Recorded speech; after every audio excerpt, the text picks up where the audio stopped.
நாம் செய்யும் பாவம் நம் தலைமுறையை என்ன செய்யும் தெரியுமா? ஒரு ஊரில் நடராஜன் என்பவர் வாழ்ந்து வந்தார். அவருடைய குடும்பத்திற்கு நல்ல பெயரும் புகழும் இருந்தது. நடராஜனின் அக்கா மங்கம்மாள் கணவரிடம் அடிக்கடி சண்டை போட்டுவிட்டு பெற்றோர் வீட்டிற்கு வந்து விடுவாள். அவளுக்கு 2 மகன்கள். அவளுடைய கணவன் எந்த வேலைக்கும் போகாமல் வீட்டிலேயே இருப்பான். இதனால் அவர்களுக்கு இடையே சண்டை ஏற்பட்டு தாய் வீட்டிற்கு வருவதும் போவதுமாக இருந்தால். செல்வந்தனாக இருந்த நடராஜனுக்கு திருமணம் செய்ய அவருடைய பெற்றோர்கள் முடிவு செய்தனர். நடராஜனுடைய பெற்றோர் அவர்களுடைய சொந்தத்தை ஆள்வதற்கும் குடும்பத்தை நல்ல முறையில் நடத்துவதற்கும் ஒரு குணவதியை தேடி வந்தனர். ஊரெல்லாம் தேடியவர்கள் கடைசியில் தன் சொந்தக்கார பொன்னான பார்வதியை நடராஜனுக்கு மணமுடித்து வைத்தனர். நடராஜன் பார்வதியும் நல்ல முறையில் குடும்பம் நடத்தினார்கள். அவர்களுடைய சந்தோஷத்திற்கு பரிசாக கிடைத்தவன்தான் ருத்ரன். நடராஜன் வாழ்க்கை நல்லபடியாக சென்று கொண்டிருந்தது. நடராஜனுக்கு 1 வயது இருக்கும்போது பார்வதிக்கு உடல்நிலை சரியில்லாமல் இறந்து போனாள். அந்த குடும்பமே ஆழ்ந்த சோகத்தில் இருந்து மீள முடியாமல் தவித்தது. நாட்கள் நகர்ந்து கொண்டே இருந்தன. அடுத்த வருடமே நடராஜன் தனக்கொரு மனைவியை தேட ஆரம்பித்தான். இதில் சற்றும் விருப்பமில்லாத அவனுடைய பெற்றோர் அவனை கண்டித்தனர்.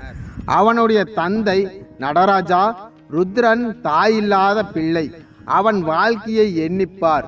உன் சுயநலத்திற்காக அவன் வாழ்க்கையை சீரழித்து விடாது என்று கெஞ்சினார். ஆனால் அதையும் மீறி நடராஜன் ருத்ரனை அவனின் பெற்றோர்களிடம் விட்டுவிட்டு தன் வாழ்க்கைதான் முக்கியம் என்று வீட்டை விட்டு வெளியேறி வேறொரு திருமணம் செய்து கொண்டான். ருத்ரன் தாத்தா பாட்டியிடமே வளர்ந்து வந்தான். நடராஜன் 2வது திருமணத்திலிருந்து 3 குழந்தைகள் பிறந்தன. நாட்கள் மெல்ல மெல்ல நகர்ந்தது. ருத்ரனின் அத்தை மங்கம்மாளுக்கு 3வதாக ஒரு பெண் குழந்தை பிறந்தது. பிரசவத்திற்காக தாய் வீட்டிற்கு வந்தவள் பின் கணவனிடம் சேர்ந்து வாழ விருப்பமில்லாமல் பெற்றோருடனே இருந்து விட்டாள். அவளுடைய மனதில் வேறு ஒரு திட்டம் இருந்தது. மங்கம்மாள் ருத்ரனிடம் அன்பாக பழகி வந்தாள். மங்கம்மாவின் திட்டத்தை தெரிந்து கொண்ட அவருடைய பெற்றோர் அவள் ருத்ரனிடம் காட்டும் அன்பு பொய் என்று நன்கு தெரிந்திருந்தனர். ருத்ரன் மங்கம்மாவிடம் பேசுவது அவர்களுடைய தாத்தா பாட்டிக்கு சிறிதும் பிடிக்கவில்லை. ஆனால் ருத்ரனின் மனம் வருந்தக்கூடாது என்பதற்காக அவனை கண்டிக்காமல் விட்டுவிட்டனர். ருத்ரனுக்கு 15 வயது இருக்கும் பொழுது அவனுடைய தாத்தாவும் பாட்டியும் ஒருவர் பின் ஒருவராக இறந்தனர். அதன் பிறகு அந்த வீட்டில் மங்கம்மாவின் ஆட்டம் ஆரம்பமானது. நடராஜனும் ருத்ரன் தன் வாழ்க்கைக்கு எந்த இடையூறும் வந்துவிடக் கூடாது என்று கருதி அவன் அக்காவிடமே ருத்ரன் வளரட்டும் என்று விட்டு வைத்தான். இருந்தாலும் நடராஜனே அவர்களின் எல்லா செலவுகளையும் ஏற்றுக்கொண்டான். மங்கம்மாள் ருத்ரனிடம் எப்பொழுதும் போல அன்பு காட்டி அவனை தன் கட்டுப்பாட்டிற்குள் வைத்திருந்தாள். அதை நம்பிய ருத்ரன் மங்கம்மாவை தன் தாயாகவே நினைத்தான். அவளுடைய பிள்ளைகளை தன் கூட பிறந்தவர்களாக நினைத்து அன்பு பாராட்டினான். நால்வரும் ஒரே வீட்டில் நன்றாக வளர்ந்தனர். மங்கம்மாவின் 3 பிள்ளைகளுக்கு படிப்பில் நாட்டம் இல்லை. ஆனால் ருத்ரனுக்கோ வாழ்க்கையில் எப்படியாவது நன்றாக படித்து நல்ல வேலைக்கு சென்று தனக்கென்று ஒரு குடும்பத்தை உருவாக்கி கொள்ள வேண்டும் என்ற லட்சியம் இருந்தது. ஆனால் முழு கவனத்தையும் படிப்பில் செலுத்தினான். நேரம் கிடைக்கும் போதெல்லாம் மங்கம்மாவின் மகள் குமுதாவுடன் விளையாடுவதும் அவளை நன்கு பார்த்து கொள்ளுவதும் வேலையாக வைத்திருந்தான். இப்படியே கல்லூரி படிப்பு முடிந்து நல்ல சம்பளத்தில் நல்ல வேலைக்கு சென்றான். ருத்ரனின் சம்பளத்தை முழுவதும் மங்கம்மாவே அனுபவித்தாள். அதை தன் குழந்தைகளுக்கு சேமித்து வைத்தாள். ஆனால் இதையெல்லாம் ருத்ரன் பெரிதாக கண்டுகொள்ளவில்லை. அவனை பொறுத்தவரை அது அவன் குடும்பம் என்று கருதினான். இதற்கிடையில் மங்கம்மாவின் 2 பிள்ளைகளும் ருத்ரன் மேல் பொறாமைப்பட்டார்கள். மங்கம்மா ருத்ரன் மேல் மட்டும் பாசம் வைத்திருக்கிறாள் என்று எண்ணி ருத்ரனிடம் அடிக்கடி சண்டை போட்டார்கள். அதை தொடர்ந்து தன் தந்தையிடமே சென்று விட்டனர். மங்கம்மா தன் பிள்ளைகள் எங்கிருந்தாலும் அவர்களுக்கு தேவையான பணத்தை கொடுத்து அனுப்பி வைத்தாள். தன் பெண் குமுதாவின் திருமணத்திற்காக நகைகளை சேர்த்து வைத்தாள். அப்படியே காலம் உருண்டோடியது. ருத்ரனின் தந்தை நடராஜனுக்கு அவன் அக்கா மங்கம்மாவின் குணம் நன்றாகவே தெரியும். சொத்துகளுக்கு ஆசைப்பட்டு தன் ருத்ரனை தன் கைவசம் வைத்திருக்கிறாள் என்பதை அறிந்து கொண்ட நடராஜன் ருத்ரனிடம் மங்கம்மாவை பற்றி எவ்வளவு எடுத்து கூறியும் அவன் கேட்பதாக இல்லை. ருத்ரன் தங்கியிருந்த பெற்றோர் வாழ்ந்து வந்த அந்த வீட்டை மட்டும் விட்டுவிட்டு மற்றதை எல்லாம் தன் மற்ற பிள்ளைகளுக்கு எழுதி வைத்தார். சரியான நேரம் வரட்டும், ருத்ரனுக்கு அந்த வீட்டை கொடுக்கலாம் என்று காத்திருந்தார். ருத்ரனுக்கு தந்தை தன்னை சரியாக கவனிக்கவில்லை என்று கோபம் இருந்தது. ருத்ரன் நடராஜனை மதிக்காமல் மங்கம்மாவையே தன் தாயாக எண்ணி வாழ்ந்தான். மங்கம்மாவின் வாக்கு தெய்வ வாக்காக எண்ணினான். எந்த வேலைக்கும் போகாத தன் 2 மகன்களுக்கும் திருமணம் செய்து அவர்களுடைய குடும்ப செலவையும் ருத்ரன் தலையிலேயே கட்டினாள். அவர்கள் இருவரும் எப்பொழுதும் போல ஊதாரியாக ஊரை சுற்றி வந்தார்கள். ருத்ரன் ஒரு திருமண விழாவில் தன் மாமன் மகள் சீதாவை சந்தித்தான். இருவருக்கும் ஒருவரை ஒருவர் பார்த்த உடனேயே பிடித்துவிட்டது. பெற்றோர்கள் சம்மதத்துடன் திருமணம் செய்து கொள்ள முடிவு செய்தனர். அதற்கு பிறகு அவர்கள் அடிக்கடி சந்தித்தார்கள். இருவரிடையே ஏற்பட்ட பழக்கத்தை மங்கம்மாள் தெரிந்து கொண்டாள். உறவுக்கார பெண் இந்த வீட்டிற்கு மருமகளாக வந்தால் அவள் ராஜ்யம் செய்ய முடியாது என்றும் சொந்தக்காரர்கள் எல்லோரும் சேர்ந்து கொண்டு தன்னை அங்கிருந்து துரத்தி விடுவார்கள் என்றும் பயந்த மங்கம்மாள் எப்படியாவது ருத்ரனையும் சீதாவையும் பிரிக்க வேண்டும் என்று முடிவு செய்தாள். ஆனால் சீதாவின் பெற்றோருக்கு சீதா மங்கம்மா பிடியில் சிக்கி அவள் வாழ்க்கை சீரழிந்து விடுமோ என்று பயந்தார்கள். சீதாவின் பெற்றோர் மங்கம்மாவை வீட்டை விட்டு வெளியே அனுப்பினால் மட்டுமே சீதாவை திருமணம் செய்து கொடுப்போம் என்று கூறிவிட்டார்கள். ஆனால் ருத்ரனுக்கோ தன் தாய் ஸ்தானத்தில் இருக்கும் மங்கம்மாவை எப்படி வீட்டை விட்டு துரத்துவது என்று எண்ணினான்.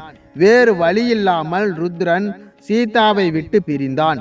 ஆனால் அவளை மறக்க முடியாமல் தவித்தான். இதையெல்லாம் தெரிந்து கொண்ட மங்கம்மாள் இந்த கல்யாணம் நின்று விட்டது என்று நிம்மதி பெருமூச்சு விட்டாள். மங்கம்மாவுக்கு எப்படியோ சீதாவும் ருத்ரனும் பிரிந்து விட்டார்கள். இனி எப்போதும் போல நம்ம ராஜ்யம்தான் என்று மனதில் சந்தோஷப்பட்டாள். ருத்ரனிடம் தான் என்னவோ தியாகம் செய்வது போல, நான் வேண்டுமென்றால் வீட்டை விட்டு வெளியே சென்று விடுகிறேன், நீ சீதாவை திருமணம் செய்து கொண்டு சந்தோஷமாக வாழ் என்று பாசாங்கு செய்தாள். சீதாவிற்கு அவளுடைய பெற்றோர் வேறு இடத்தில் திருமணம் முடித்து விட்டனர். இதை கேள்விப்பட்ட ருத்ரன் மிகவும் நொந்து போனான். அவனுக்கு வாழ்க்கையே வெறுத்து விட்டது. வேலைக்கு செல்வதும் வீட்டுக்கும் வருவதும் கடமை என்று தன் வாழ்க்கையை ஓட்டினான். இதை கவனித்த மங்கம்மாள் இப்படியே போனால் ருத்ரன் வாழ்க்கை வெறுத்து தன்னை விட்டு பிரிந்து விடுவானோ என்ற பயம் ஏற்பட்டது. மங்கம்மாவுக்கு எப்படியாவது இப்பொழுது வாழ்ந்து வரும் வாழ்க்கையை தக்க வைத்து கொள்ள வேண்டும் என்பதற்காக ருத்ரனுக்கும் தன் மகள் குமுதாவுக்கும் திருமணம் செய்து விடலாம் என்று கூட யோசித்தாள். ஆனால் ருத்ரனுக்கும் குமுதாவுக்கும் வயது வித்தியாசம் மிகவும் அதிகம். இதை பற்றி குமுதாவிடம் கேட்க அதற்கு குமுதா சம்மதிக்கவில்லை. இப்படி இருக்க ஒரு நாள் மங்கம்மாவின் 2 மகன்களும் ஒரு விபத்தில் சிக்கி இறந்தனர் என்ற செய்தி மங்கம்மாவை நிலைகுலைய வைத்தது. மங்கம்மாள் வேதனைப்படுவதை பார்த்து ருத்ரன் துடித்து போனான். சிறிது நாள் கழித்து மங்கம்மாள் எப்படியாவது ருத்ரனுக்கு வெளியூரிலிருந்து ஒரு பெண்ணை தேடி திருமணம் செய்ய முடிவு செய்தாள். ஏற்கனவே தன் மகன்களை இழந்த சோகத்தில் இருக்கும் மங்கம்மாள் பேச்சை மீறாத ருத்ரன் அந்த திருமணத்திற்கு ஒத்துக்கொண்டான். ஒரு பெண்ணையும் பார்த்து நிச்சயதார்த்தமும் செய்து திருமணம் ஏற்பாடுகள் பலமாக நடந்து கொண்டிருந்தது. மங்கம்மாவை பற்றி பெண் வீட்டார்கள் கேள்விப்பட்டதும் அதிர்ந்து போனார்கள். தன் பெண்ணை எப்படி அந்த வீட்டிற்கு மருமகளாக கொடுப்பது என்று பயந்து திருமணத்தை நிறுத்திவிட்டார்கள். இது மங்கம்மாவுக்கும் ருத்ரனுக்குமே பெரிய பேரிடியாக இருந்தது. ஒரு கட்டத்தில் ருத்ரன் இனிமேல் என் திருமண பேச்சு பற்றி எடுக்க வேண்டாம் என்று மங்கம்மாவிடம் உறுதியாக கூறிவிட்டான். அது மட்டும் இல்லாமல் குமுதாவுக்கு திருமணம் ஏற்பாடுகள் செய்யும்படி வலியுறுத்தினான்.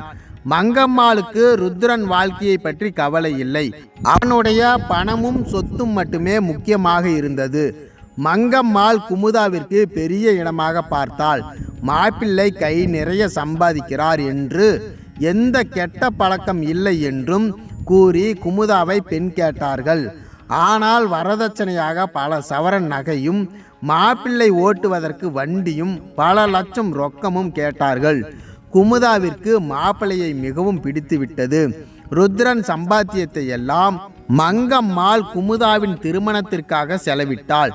திருமணமும் நல்லபடியாக முடிந்தது. குமுதா கணவன் வீட்டிற்கு சென்று விட்டாள். மங்கம்மாளுக்கு பெரிய கடமை முடிந்தது என்று சந்தோஷமாக இருந்தாள்.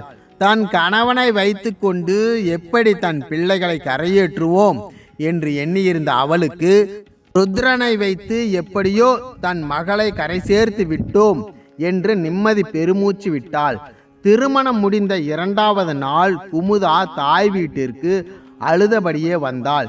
தன் கணவனுக்கு வேலை இல்லை என்றும் குடிப்பழக்கம் இருப்பதாக கூறி அம்மாவிடம் அழுதாள். மங்கம்மாள் குமுதாவை சமாதானப்படுத்தி கணவன் வீட்டிற்கு அனுப்பி வைத்தாள். தன் மகளாவது நன்றாக வாழட்டுமே என்ற எண்ணத்தில் தன் மகளின் குடும்ப செலவையும் ருத்ரன் தலையிலேயே கட்டிவிட்டாள். குமுதாவின் கணவன் வேலைக்கு செல்லாமல் குடித்துவிட்டு குமுதாவை கொடுமைப்படுத்தினான். இதை கேள்விப்பட்ட மங்கம்மாள் மிகவும் நொந்து போனாள். ஆனால் தன்னை போல் தன் மகளும் வாளாவெட்டியாக வந்துவிடக் கூடாது என்பதற்காக மகளிடம் அறிவுரை கூறி கணவன் கூட சேர்ந்து வாழும்படி வலியுறுத்தினாள். நாட்கள் ஓடின. இவ்வளவு பிரச்சனைக்கு நடுவில் குமுதாவிற்கு 2 குழந்தைகள் பிறந்தன. பிரசவத்திற்கு கூட குமுதாவை தாய் வீட்டிற்கு அனுப்ப மறுத்துவிட்டான். குழந்தைகள் பிறந்த பின்பும் குமுதாவின் கணவன் பொறுப்பில்லாமல் ஊதாரியாகவே இருந்தான். குடித்து குடித்து ஒரு கட்டத்தில் இறந்தும் போனான். குமுதாவின் கணவன் இறந்த செய்தியை கேட்ட மங்கம்மாவுக்கு பேரிடியாக இருந்தது. தான் செய்த பாவங்கள் எல்லாம் சேர்த்துதான் குழந்தைகளின் வாழ்க்கையை சீரழித்து விட்டது என்று மங்கம்மாள் கலங்கினாள். ருத்ரனுக்கு செய்த துரோகம்தான் தன் குழந்தைகளின் வாழ்க்கையை சீரழித்து விட்டது என்று உணர ஆரம்பித்தாள். ஆனால் எந்த பிரயோஜனமும் இல்லை. குழந்தைகளுடன் குமுதா தாய் வீட்டிற்கு வந்து சேர்ந்தாள். ஒவ்வொரு நாளும் விதவையான தன் மகளை பார்த்து மங்கம்மாளின் மனம் குமரியது. தன் குடும்பமே அழிந்து விட்டதாக உணர்ந்தாள். எதற்காக இதையெல்லாம் செய்தோம் என்று அவள் மனம் அழுதது. ஒவ்வொரு நாளும் மங்கம்மாளுக்கு வாழ்க்கையே நரகமானது. நாம் செய்யும் ஒவ்வொரு காரியமும் ஒரு விதை போன்றது. என்றேனும் ஒரு நாள் அது வளர்ந்து விருட்சமாகி பலன் கொடுக்கும். அதை போலத்தான் நாம் செய்யும் தர்மங்களும் பாவங்களும். நாம் ஒருவருக்கு செய்யும் பாவம் பல தலைமுறைகளை சென்றடையும்.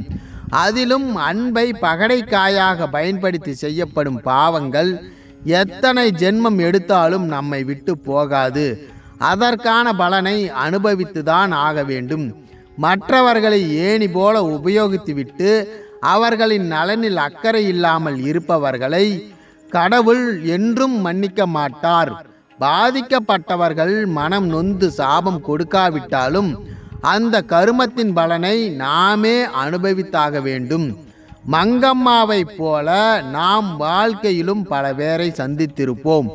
மற்றவர்களுக்கு நல்லதை செய்கிறோமோ இல்லையோ, கெடுதல் செய்யாமல் இருப்பது எவ்வளவோ நல்லது.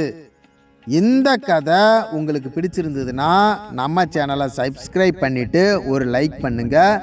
இது போன்ற கதைகள் நம்ம சேனலில் தொடர்ந்து வருங்க. இந்த கதையை முழுவதுமாக கேட்ட அனைவருக்கும் நன்றிகள்.